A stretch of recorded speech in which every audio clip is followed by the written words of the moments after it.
Hey there, it's Dr. Justin Marchegiani. Today's video is going to be an update on my Just in Health eating plan and the meal map. Again, this is the foundational information that I use with my patients as a starting off point with the diet and lifestyle, what to eat, kind of when to eat type of foundational starting point. So this is like the piece that's so important to the puzzle before we dig in with lab tests and specific supplements and a comprehensive functional medicine program. So everything else hinges on this. So let's go over some of the key foundational principles of why we're doing what we're doing. And again, if you want to access this handout, you can click on screen or click on below for the link here. You'll be able to opt in and get this PDF emailed right to your inbox. Hope you enjoy. Again, here off the bat, the goal is really to stabilize blood sugar, optimize hormone function. That can be thyroid, female hormones, male hormones, and adrenal issues. Again, we want to prevent up and downs in moods. And again, we want to decrease inflammation. So if we have leaky gut or any underlying autoimmune issues, we want to do our best to curtail any leaky gut issues. So overall, how to eat, we're eating every 4 to 5 hours because it doesn't just matter what we eat and the quality. Timing is really important. The more hormonally imbalanced you are and the more inflammation in your body, really important to eat every 4 to 5 hours. It stabilizes your adrenals and helps take the stress off your adrenals to come in there and produce cortisol, or your pancreas to produce insulin from all those highs and lows regarding your blood sugar. So eating every 4 to 5 hours, eating real food. Again, more veggies than fruit, typically because veggies are high in nutrition but low in the carbohydrates. So we can get good amount of nutrition without all the carbs. So if you're insulin resistant and you're inflamed, we want to be on a template that's going to have lower carbohydrate levels, and we'll talk about that down the road. Combining high quality protein, fat, and carbs. Now, kind of one little backpedal here. Veggies over fruit tends to be great. That's going to be the kind of the staple. And again, avoiding starch, at least in the beginning, if you have insulin resistance. If you're overweight, if your belly is bigger than around the waist, 40 inches for a male, 35 for the female, that's a really good indication there's insulin resistance happening. Again, healthy protein, fat, and carbs together is a really good starting point. 30 grams of protein in the first 30 minutes will really help get your body into an anabolic physiology where you're building muscle and reducing inflammation versus breaking down and being more inflamed. It'll take pressure off your adrenal glands too. Again, high quality protein, about a palm to a fist to a full hand. So about a palm, right? Just this amount right here to a fist to a full hand. It's about anywhere between 2 to 8 ounces of protein per meal. Again, I'll vary it, between a hand to a palm, depending on how active I am, how much weights I'm lifting, and how much stress I'm under. Carbohydrates, about 2 full fists to 2 full hands.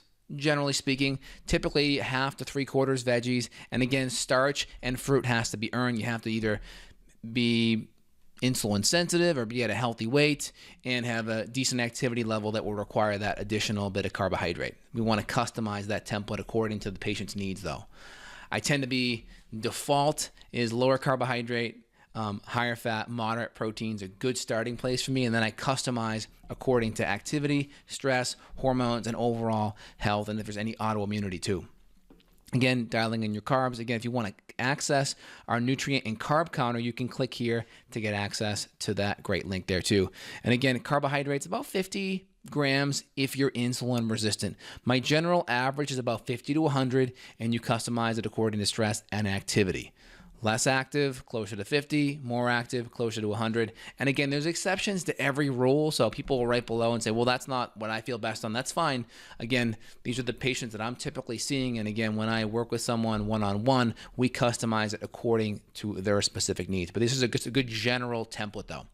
We really want to work on reducing inflammation. If you're more inflamed, nutrient density, anti-inflammatory, low toxins, really, really good starting point. And then again, if you're like a CrossFitter and you're already exercising a lot, you may have to be higher on the carbs. So just kind of keep that in mind too.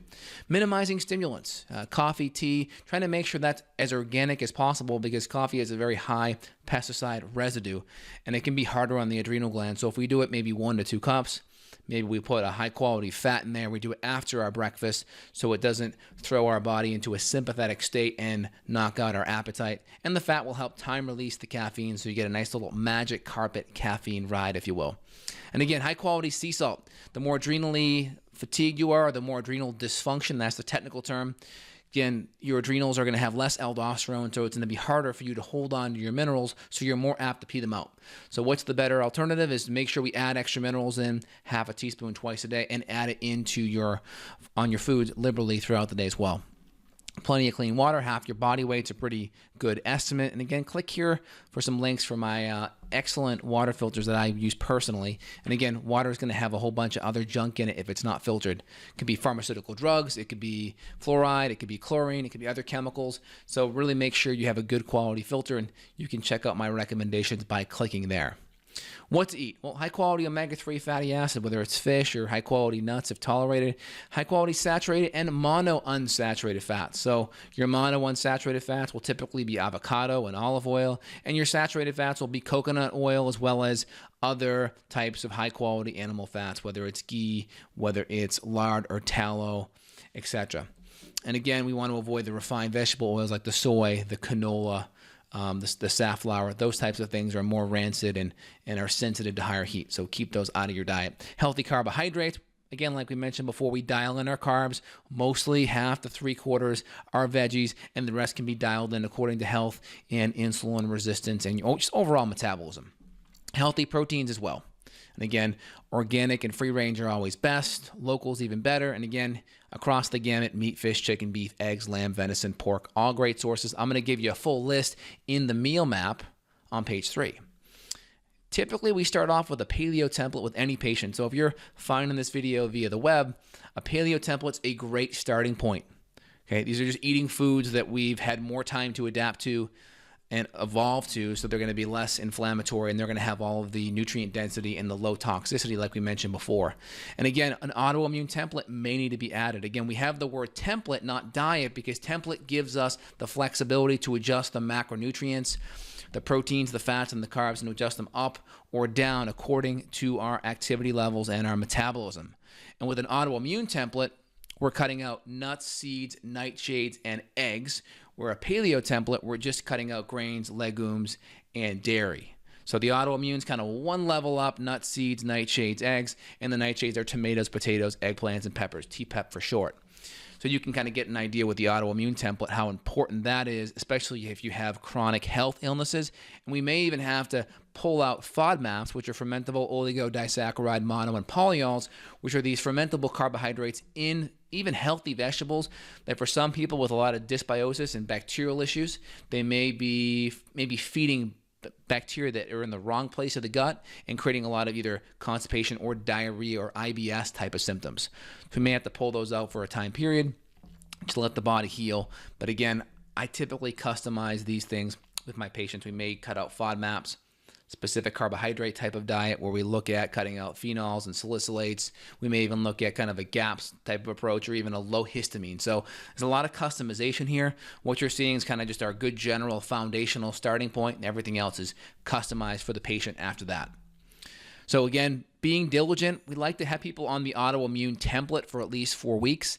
If you're at the craps table and you're on a run, we don't want to pull you off the table until you crap out, right? So if you're on this great diet and you're having great strides and you're moving forward and you're feeling great, we don't want you to have to start reintroducing foods and start feeling worse again if you haven't quite tapped out and plateaued on just the food changes alone.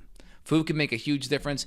I've seen it be anywhere between 5% of someone getting better to 100%, meaning just the food changes alone fixed everything. So that's an important vector because it's so easy to do from a cost perspective. We want to rule that out and max out all of our gains with the food off the bat. And again, you can click the handout here to get more information. So make sure you download the handout so you can have access to these great links here. Again, artificial sweeteners, no aspartame, no Splenda. We like the stevia option here. You can click it to access my favorite one. And again, no maltodextrin in the stevia. Make sure it's organic. No gluten-free junk food. All right. A lot of people are gluten sensitive, and other foods that are so-called gluten-free may have rice, corn, oats in it, other types of grains that you may react to if you're gluten sensitive. They may not have the typical gliadin like wheat, barley, and rye does, but you still may react to it, and it still may exacerbate your leaky gut. So we always say grain-free, not gluten-free. And if you were to have something that was, a gluten-free treat, we want to make sure it's like a starchy tuber-based or something that's totally grain-free based. Again, I have a whole list of recommended products that I like and enjoy. You can click to access, and you can use my meal map right here on page 3, which will kind of give you a list of all the proteins, fats, and carbs to kind of help dial in your meals. So you can see we got a list of proteins, carbs, and fats, and seasonings. If you go to the bottom key in the left, you'll see autoimmune foods in red, the autoimmune template foods in red. You want to avoid those. So red, avoid. If you're coming in, you're starting on the paleo template, you do not have to avoid red. So red, avoid if you're autoimmune. If you're just paleo, you don't have to avoid. So you can see your underlying and starchy carbohydrates here. So these are your underlying starchy carbs, or your non-starchy. Your non-starchy are your veggies. Non-starchy are veggies. Starchy are basically our underground vegetables for the most part. They are our tubers, and these are the ones that are starred. Starred are starchy. Underline are non-starchy. And your starches are going to be your squash, your yams, your beets, plantains, sweet potatoes, white potatoes, turnips, and rutabagas. And be mindful, the white potatoes are nightshade. So if you're on the autoimmune template, you would not want to have those. Same above with the non-starchy. Tomatoes, potatoes, eggplants are off limits if you're on a paleo template. And then again, you have your low sugar fruits. These are fruits that go into your bloodstream at a much slower rate, tend to be easier for your metabolism if you are insulin resistant. So recapping, you have your non-starchy veg, you have your roots that are starred, and you have your fruits that are italicized. Non-starch, roots, and fruits. Then over here in the top right, we have our fats that are going to be autoimmune unfriendly. We can't have the dairy and or nut or seed-based fats. And the seasonings, again, we cannot have the nuts, seed, and pepper-based seasonings. Gives you a pretty good idea. So we have the autoimmune foods in red, non-starchy veg underline, safe starches are starred, italicized or low sugar fruits, and the F's kind of give you a decent idea of where some of the FODMAPs are. This is an abbreviated list of FODMAPs, just gives you the big ones, the big hitters to avoid if that is something we have to go to. Again, I have a more comprehensive FODMAP list for my patients that I give them that will give them a better idea of low, moderate to high, and we typically keep out the moderate to high ones as we move forward. And follow the step below here on how to create a healthy meal. Number 1, pick your proteins, your carbs, and your fats. So that could be a healthy, let's see here, it could be a nice ribeye steak that you cook with some green beans and maybe some kale. That totally works from our list here. And you may add some coconut oil as a fat and add some sea salt as a seasoning. And this would be an autoimmune friendly meal. Or if it's more paleo, we could maybe do eggs and bacon for breakfast, and we could do some sauerkraut over here for carbs, and maybe the eggs and bacon are cooked in butter and we add some sea salt or something as a seasoning. So you can see that'd be more of a paleo friendly meal, and you can just follow the meal map here to create your meals. But if you go down below, we have some really good friendly recipe options that I like for breakfast, lunch, and dinner here, as well as links to more extensive recipes as well. And again, cook, saute, grill, or bake your proteins. Steam or saute your carbs in this column. Again, you can do it with fat as well. And you can eat raw if tolerated. So a lot of people have GI issues and they may not be able to handle the food without HCl or enzymes and or making sure it's cooked. So only eat raw if you can tolerate it, meaning you don't get digestive distress. Add herbs or seasonings for variety. Combine your protein in this column and your carbs in this column with some additional fat in this column, whether it's butter or whether it's coconut oil, or maybe just cutting up an avocado if it's lean. Again, my biggest issue, if you're doing chicken breast that's boneless, skinless, you may not have enough fat there unless you're adding additional fat. Serve yourself a reasonable amount of food, all right? Get that plate so it's reasonable, eat it. Give yourself 5 or 10 minutes for your brain, the part of your hypothalamus that senses satiety, to catch up to make sure you're really full. If you aren't full, have a second meal. The goal is to eat enough so you feel satiated for 4 to 5 hours. We want you to be more of a fat burner than a sugar burner. All right, the more frequently you have to eat, typically you tend to be eating more carbohydrate and not enough fat and protein, because fat and protein is satiating and you're burning more fat. It allows you to go longer between meals. Again, the only caveat is if you have very poor digestion, you're not breaking down protein and fat well, we may need to dial in extra digestive aids and support there. And also if we have severely imbalanced adrenals, lots of blood sugar issues, we may even have POTS syndrome, which is a postural orthostatic tachycardia syndrome. We may have to dig in and eat even 2 to 3 hours. But again, that's something that you'd have to see me with to kind of dial in and customize at a patient-to-patient level. But that kind of gives you a good general idea. Hope everyone enjoyed this video. Click on screen to get access to the PDF download. Again, there'll be more videos coming your way, so make sure you subscribe. And again, today was great, and I look forward to having more videos coming your way.